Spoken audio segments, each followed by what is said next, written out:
Welcome back to Terror by the Bay. I'm David. Okay, Ukrainian President Zelenskyy is in the United States.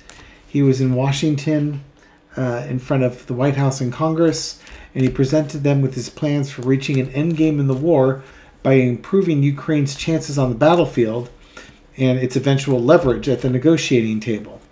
He would like the U.S. to lift restrictions on the use of long-range Western weapons to strike targets deeper into Russian territory.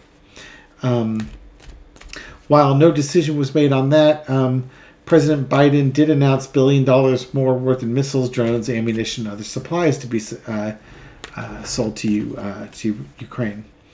Biden pledged to ensure all approved funding is dispersed before he leaves office, and he plans to convene a meeting with other world leaders focusing on Ukraine's defense during a visit to Germany next month. Vice President Harris basically said that for those suggesting that Ukraine should cede territory to Russia to end the war, she said that's not ending the war, that's surrendering. And Ukraine, we don't give Ukraine these weapons out of charity. We do it because it's in our strategic interest, which is the correct and truthful answer. Trump released statements saying that, Zelenskyy wants to meet with me and we're going to talk.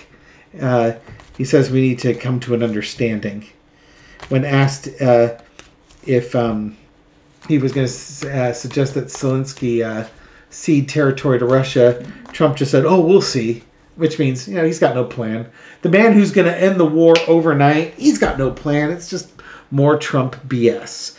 But I want to look at the energy of Kamala Harris and foreign policy when it comes to Ukraine. Because I liked her presentation. We support Ukraine not out of charity because it's in our strategic interest. That should answer the question for any Republican out there why we're doing it. That's not align himself with Putin, and it's pragmatic. Sorry, it just is. But also, why would we tell Ukraine to give up their territory? So look at the energy around Kamala Harris foreign policy when it comes to Ukraine. Foundation of the reading is Ace of Pentacles. Expect that during a Harris administration, there's going to be a push for more funding for Ukraine. For as long as this war is going on, more funding because they see the value in Ukraine. Interesting, they are going to take a different approach with the Biden administration. I'm going to have to read on Putin's like, it's a red line, I'm going to use nukes. He hasn't yet. People have crossed his red lines all the time. No nukes are flying. So she's going to look at things differently. And there's an evaluation going on. And it might be the material that's being provided might be reevaluated. Because maybe what they're giving them isn't what Ukraine needs in order to better prosecute this war. In the past, the Six of Wands. With Harris, it's going to be about winning. We need Ukraine to win this war. We're here. We're in it to win it. Current situation. She's looking forward. She's understanding the world and understanding the world's problems. It's been part of her job as vice president, and I'm sure Biden's been including her in more and more of these meetings and decisions because she's going to be taking over in a few months.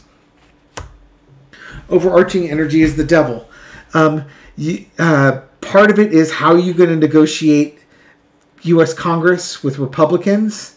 How do you negotiate with Putin and the bad actors in this world? And with war, there are no winners. There's only losers. So how do you get the most out of this while minimizing the damage that you take, the fallout from it? The lesson to be learned from this is the Ace of Swords. Kamala Harris is a fighter. She's a champion. She's a crusader. And with this Ace of Pentacles in this crusade, she's willing to go where angels fear to tread. She has no problem staring that devil down. Outcome is Knight of Pentacles. Expect underneath her, there's going to be continued funding of Ukraine. And it might be a variety of funding. Funding that's not being done now. Different types of things. And some of that funding could just be, yeah, use the long-range ATACMS. Go for it. Much as you want. Now, you've already got them over there. Just, it's okay to use them now. That will be devastating to Russian armaments and aircraft and such, because then they have to move their jet fighters and their bombers even further back from the lines. And it means more logistics, more coordination, more airtime for those aircraft, which means more maintenance time for those aircraft, because parts are going to break down because you're using many more hours of flying to do a sortie or a mission. And, you know, those parts might be in short supply. All from, you know, just allowing Ukraine to shoot another 50 miles or something, or 100 kilometers into Russia. Can make a huge difference on things like that. All right. Trump wants to meet with Zelenskyy. How's that going to go? What are they going to talk about? You know, imagine Zelensky's doing this because, you know, you got to play both sides because Trump could be president. Are you going to get funding? What guarantees are you going to get? I can only imagine Trump's going to tell him, why should I help you? You didn't announce an investigation into Hunter Biden. That whole Hunter Biden thing, you know, you don't hear about Hunter Biden anymore, do you? It's almost like the whole Hunter Biden thing was an attack on Joe Biden, who's not the presidential candidate anymore. What's going to happen there? King of Swords. Yeah, Trump. I think Trump's going to be very demanding. I don't think this is Zelenskyy. I think this is Trump just going to be very demanding of Zelenskyy. So let's see. Yeah, I was going to say this could be Zelenskyy, the war president, coming in to discuss finances with Trump and how finances are going to go. I think that's one way to interpret it. This could also be Trump demanding tribute because we've given you a lot of money, you owe me. And you know, both are probably true. In the past, you got the Page of Wands. I'm going to put this as Zelenskyy. This is Zelenskyy going in there. No, I still like this as Trump. Sorry, I'm waffling. We got the Page of Wands, messaging, taking adventures. Strength card is the current situation. Yeah, Donald Trump's just trying to shake him down. He's trying to shake him down for money. I'm going to, you know, basically, if you don't do what I tell you to, next time I tell you to announce you're doing an investigation, you will do it or else you won't get the money. And your country's going to fall down and there's not going to be a Ukraine anymore. No Ukraine at all. But I think Zelensky's also coming in there and saying, you know what, we're doing things that are helping the United States.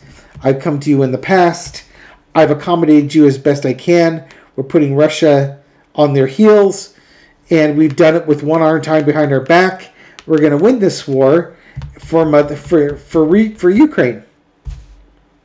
You can be part of the rebuilding or not. It's almost like Zelenskyy is going to tap into Trump's greed. Turn Trump into the mercenary. Hey, do you want to be part of the rebuilding of Ukraine? You know, there's going to be a lot of contract jobs. There's going to be a lot of money in rebuilding buildings. You know, a lot of cities have been leveled. Maybe you want a part of that. Let me ask that. Was Zelenskyy floating the idea of allowing Trump to rebuild, you know, build a Trump Tower in Ukraine for his guaranteed support of munitions? Because that's how you get to Trump. This card's coming up. That's how you get to Trump. You play on his greed and his avarice.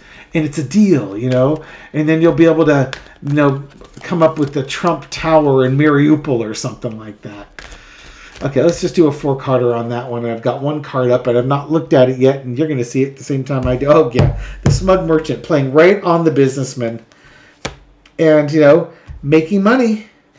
Maybe you should switch sides. Maybe Vlad isn't the guy anymore. The 6 of Cups. The Knight of Wands. Yeah, he's talking money.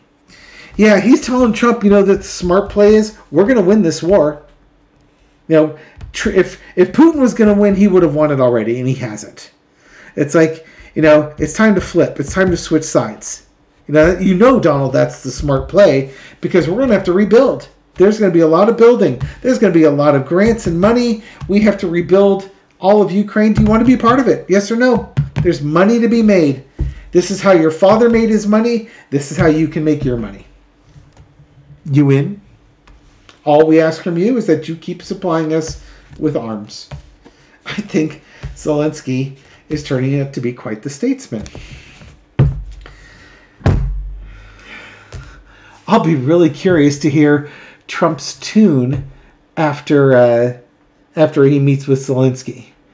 I doubt he would go out there and saying that he's going to advocate for Ukraine to win, but he might say that Zelensky's a pretty smart guy, a very driven guy, or a good guy. I like him. Just listen to how Trump describes him. If he likes him or doesn't like him, that'll tell you everything you need to know. This will be a short video. Thank you very much for watching this video and supporting my channel. I appreciate it. I hope you found this video insightful. It is meant for entertainment purposes only, and I'll catch you on the next one. Take care.